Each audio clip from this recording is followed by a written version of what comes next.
I'm sorry, I said, sitting next to him. It's just, it's good. It's really good. He looked at me carefully and thought for a moment. You draw a cowboy? I can't. You can. I laughed the kind of laugh that isn't really one. That's more like a frustrated sigh. I really can't, Grandpa. He reached out and took my hand gently in his. It was warm and soft. He carefully looked at my fingers, at the ink stains. You can. I shook my head. The heat was getting to me now, and I was feeling overwhelmed and very tired, and mad at myself. Now, what thing I wanted to do, and I couldn't even do it. I teach, he said. No, I stood up slowly. No, it's okay. What was the point? I made my way to the door. Where are you going? Ma asked. I don't know, I replied. I got deeper in my head with that question. Where was I going? What was I doing anyway? I went outside, but the air was stale. I started to walk east toward the river. I needed to feel a breeze on my face. I needed to not feel completely suffocated. I picked up speed, and soon I found I was running. Running away? Running towards something? The river greeted me, and I could breathe again. For that moment, at least. The next day, I sat in my dark little corner, and it was the first time I actually didn't mind being so far from the rest of the team. I pulled the drawing of Cowboy Bendy out of my pocket and spread it out on my desk, flattening it as best I could with my hands. It wasn't just like Grandfather had drawn a perfect horse. It was more than that. It was the expression on Bendy's face, confident and proud. It wasn't just that plastered-on smile that I saw in the large advertising cutouts stored around the studio. There was personality, even though there was so little to work with. Just eyes and a mouth. There was a feeling, too, of movement, like they were riding along at a fast speed.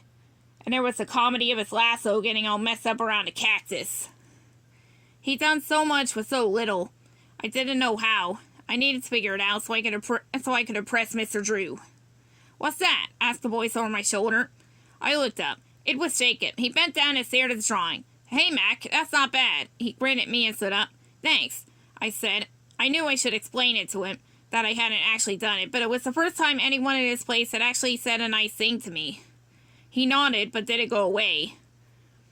So I felt like I needed to say something else. I did it last night.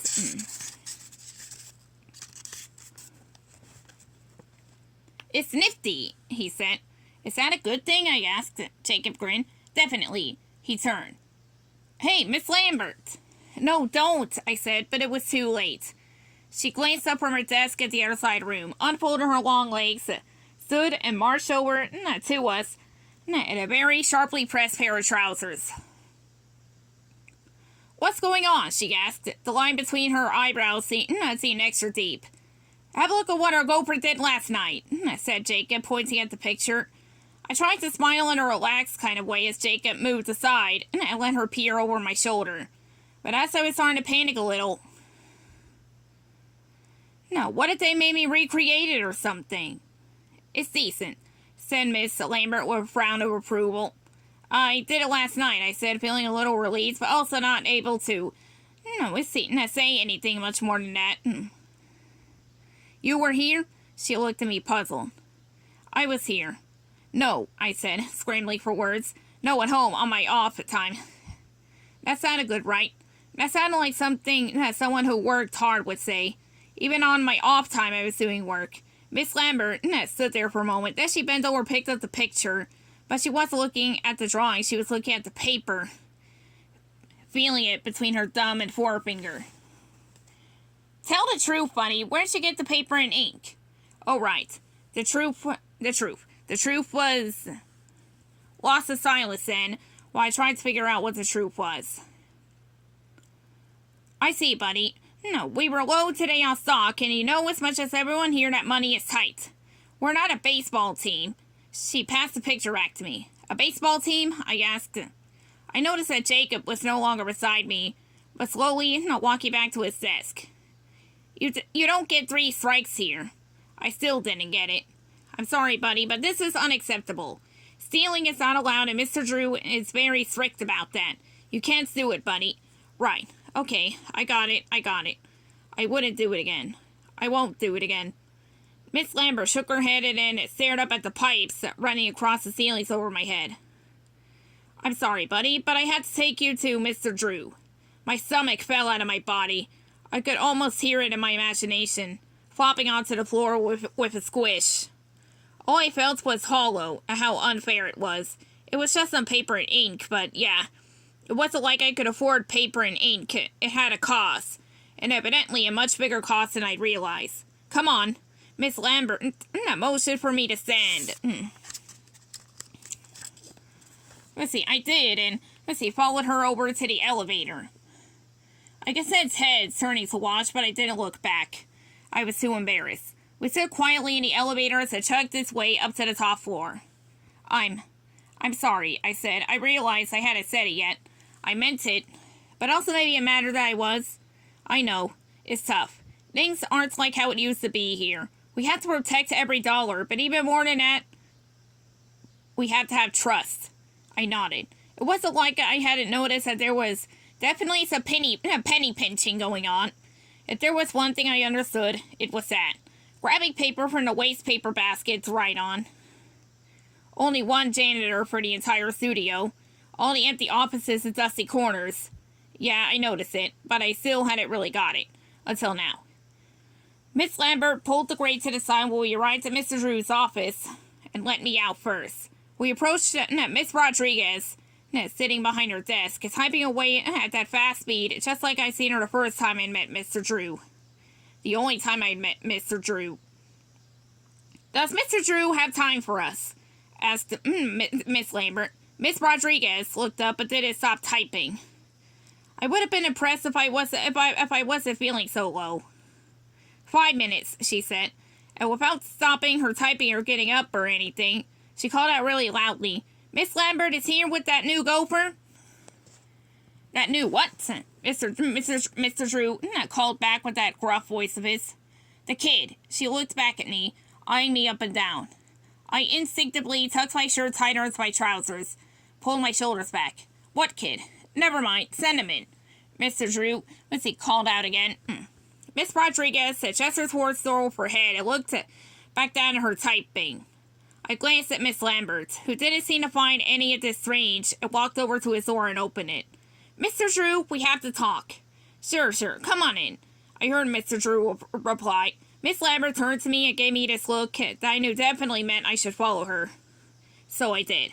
And we entered Mr. Drew's office. He was sitting behind his large desk with a big stack of papers all over it.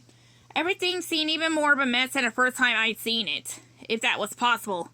The shades were drawn on the windows this time. No view out to Broadway now. It made the room feel smaller and cramped and uncomfortable. Or maybe it was because I was feeling uncomfortable. What's all this about? He said, not looking up, but instead focusing hard on a piece of paper in front of him. It was the first time I'd seen the man since he hired me. Since I brought him his suit. And now, I was about to be fired. What would happen then? Would Mr. Schwartz take me back? I didn't think so. Mom would be so disappointed in me. I'm sorry, Mr. Drew, but this new kid of yours is caught stealing, said Miss Lambert. Stealing? He finally looked up at that. He stared at me. The kid, he said, pointing at me, remembering I existed. That didn't make me feel bad at all. Being forgotten. Nope, not at all. Yes, sir, Buddy Lewick. Unfortunately, he was caught stealing, and per the rules, well, I brought it to you to handle it. She sounded tired, like this was the last thing she wanted to be doing right now. I didn't blame her. Ah, said Mr. Drew. Right. Well, Buddy, what do you have to say for yourself? He frowned his forehead at me, and his thick eyebrows met each other over the middle of his nose to have a private conversation. I imagined eyes on him, and lines where their own furrowed eyebrows would be. Miss Lambert gave me a small shove. Go on.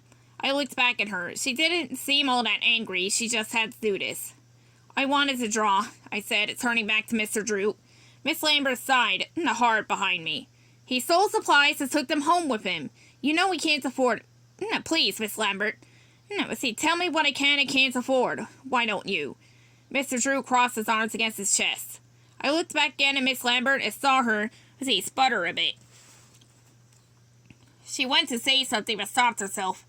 I was only following your directions, sir, she said through a tight jaw. Mr. Drew nodded. I do understand, Miss Lambert. I do. And we can't have the team just taking things. We have stocks to keep track of, and of course the fact that he got into a locked cabinet. He looked at me carefully. I didn't like it. For a moment I thought maybe he was on my side. Now he had no idea what he was thinking anymore. You'll get back to work, Miss Lambert. Let me have a word before I go for here. Yes, Mr. Drew. With that she turned and left the office, her shoes clicking away until it was eerily silent. Mr. Drew didn't move. He didn't say anything. He just kept looking at me in the way he'd been looking at me. Buddy, right? He said finally. Yes, sir. He was still for another moment. Then, okay, let's see it. See what? You wanted to draw, so let's see it. Let's see the finished result. I didn't have a finished result. All I had was my grandfather's drawing in my back pocket. I reached back and pulled it out, placing it in Mr. Drew's already outstretched hand. He unfolded it and looked at it. He looked up at me. Close the door, buddy. I closed the door. Sit. I sat. There are things that I'm supposed to say and do, not as a boss. But the thing is, kid, I never planned on being the boss of anything. I was just a man with a dream. I was just a man who knew what he wanted. It took one step and then another. As soon I was sensing. You get me? Not really.